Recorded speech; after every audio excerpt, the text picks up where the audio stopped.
बाद कि कलकत्ता की पुलिस क्या कर रही थी। इतना गंभीर कांड हुआ, पुलिस ने पहले एफआईआर नहीं करी, आज तक वो अपराधी खुले घूम रहे हैं। जब केस सीबीआई के पास चला गया तो उसके बाद भी पुलिस उस मेडिकल कॉलेज की प्रोटेक्शन नहीं कर पाई। 5000 टीएमसी के आतंकवादी, मैं कार्यकर्ता भी नहीं कहूंगी, मैं कहूंगी आतंकवादी, उन्होंने शांतिपूर्वक बैठे हुए डॉक्टरों को डिस्टर्ब किया, उनके साथ मारपीट करी, वहां पर जितने व्हीकल्स खड़े हुए थे उनको तोड़ा, और उसके बाद सरकारी हॉस्पिटल जो एक सरकारी प्रॉपर्टी है, वो किसी की पर्सनल प्रॉपर्टी नहीं है, उस सरकारी हॉस्पिटल में तोड़ फोड़ का कोई कारण बता सकता है क्या? लेकिन तोड़ फोड़ का केवल एक ही कारण था कि जितने भी महत्वपूर्ण सुराग बचे हुए हैं हम उन सुरागों को खत्म करें। तो पश्चिम बंगाल में आज कोई कानून की व्यवस्था नहीं बची, एक जंगल राज वहां पर बना हुआ है। और आज एक डॉक्टर होने के नाते, मैं एक डॉक्टर भी हूँ, चिकित्सक भी हूँ, महिला भी हूँ और राजनीति में भी काम करती हूँ, तीनों क्षेत्रों में काम करने में आपको पता चलेगा कि एक महिला अगर डॉक्टर भी बनती है तो कितना संघर्ष उसको करना पड़ता है कि वो एक डॉक्टर बनी है।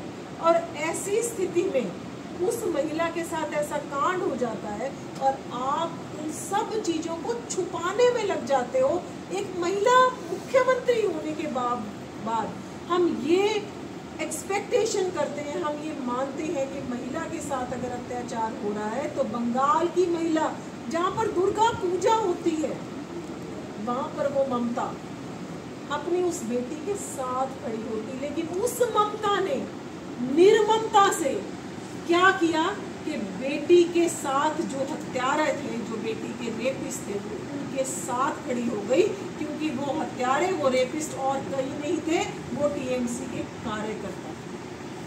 मेडिकल कॉलेज का डायरेक्टर कौन? टीएमसी का कार्यकर्ता। उसको इमीडिएट सस्पेंड या टर्मिनेट करने के बजाय उसको उपहार दिया जाता है कि आपको दूसरे मेडिकल कॉलेज में भेज दिया जाता है। तो आज जब बंगाल की शासन व्यवस्था इस तरीके से चरमरा रही है, लगातार महिलाओं पर अत्याचार हो रहा है, संदेश खाली की घटना के जो जख्म थे वो अभी तक हम भुला नहीं पाए। किस तरीके से उन्हीं की पार्टी का कार्यकर्ता शेख, उसके साथ ममता दीदी खड़ी रही। जब तक कोर्ट ने, सीबीआई ने हस्तक्षेप नहीं करा तो संदेश खाली की महिलाओं को, बेटियों को वहां पर कोई भी किसी भी तरीके का कानून व्यवस्था से ममता दीदी ने हेल्प लेने नहीं दी। पहले लोकसभा का चुनाव हुआ, उससे पहले विधानसभा के चुनाव हुए, और जो भी कार्यकर्ता, जो भी महिला कार्यकर्ता टीएमसी के साथ नहीं खड़ी होती, जिसने भी टीएमसी को वोट नहीं दिया, उन महिलाओं को ममता दीदी ने जिंदा जलवाने का काम किया। उन महिलाओं को निर्वस्त्र कर कर, निर्लज्जित कर कर पूरे के पूरे गांव में घुमाने का काम ममता ने किया। उन महिलाओं के घरों में पेट्रोल बम फिकवाने का काम ममता ने किया।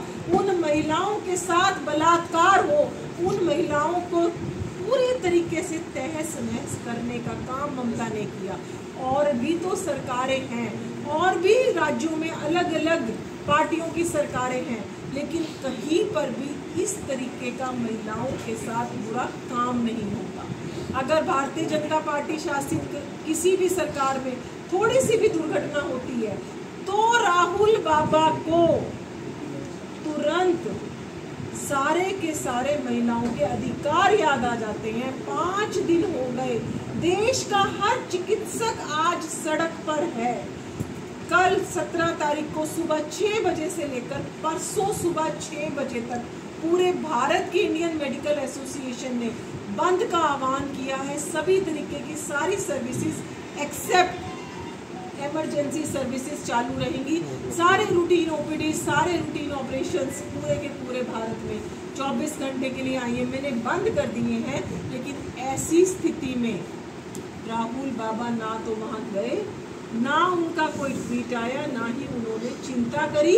क्यों चिंता नहीं करी कि इंडी गठबंधन की सरकारों में कुछ हो तो सब कुछ ठीक है, लेकिन अगर भारतीय जनता पार्टी की शासित राज्य में कुछ हो, हाथरस में तो आपको जाना याद रहा, अब आपको कलकत्ता जाना नहीं याद रहा है राहुल बाबा, आपको संदेश खाली जाना याद नहीं रहा।